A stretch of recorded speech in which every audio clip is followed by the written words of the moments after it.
คนหนูเนาะนี่นะเราก็ใส่ไปทีแหงหอยละตอนนี้เราก็พยายามล้างต่อนะพยายามล้างต่อมาเจอสาวๆ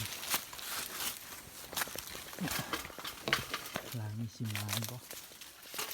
ไม่เนาะโอ้ใบทุกคนหนูกะยังไงกันได้นะเรามาหากันทุกคนใส่แค่นี้แหละนี่ทุกคนข้างล่างเนี่ยเต็มไปแล้วโอ้ทุกคนเดี๋ยวนี้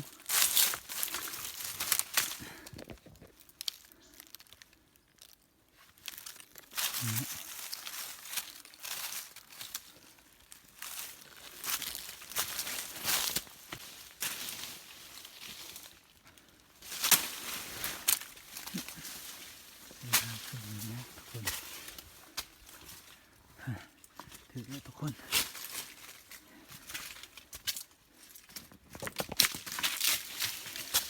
เดี๋ยวเป็นนี่นะเห็นปะ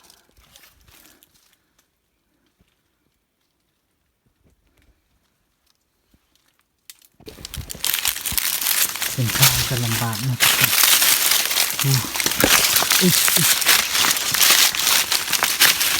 ข้าวคนเดียวนะมีคนถือของไง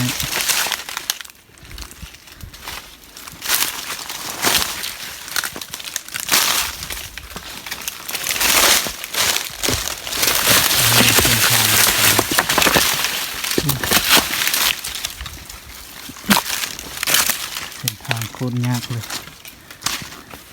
ทางสั่นนะ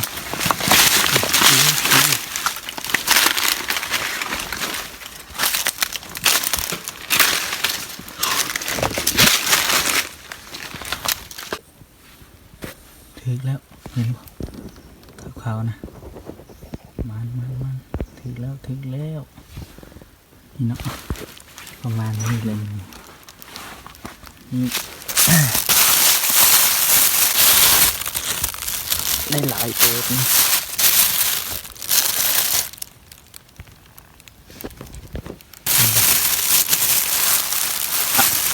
หนูวายช่องตัวใหญ่เลย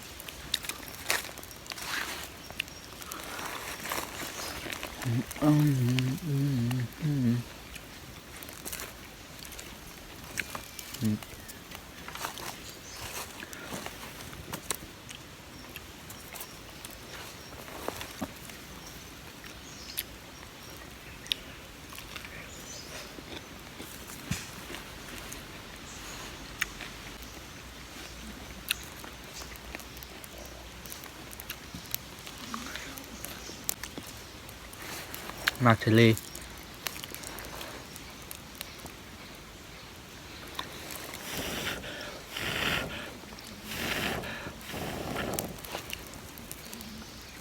ตอนนี้ก็อยู่สวนไม่ได้กลับบ้าน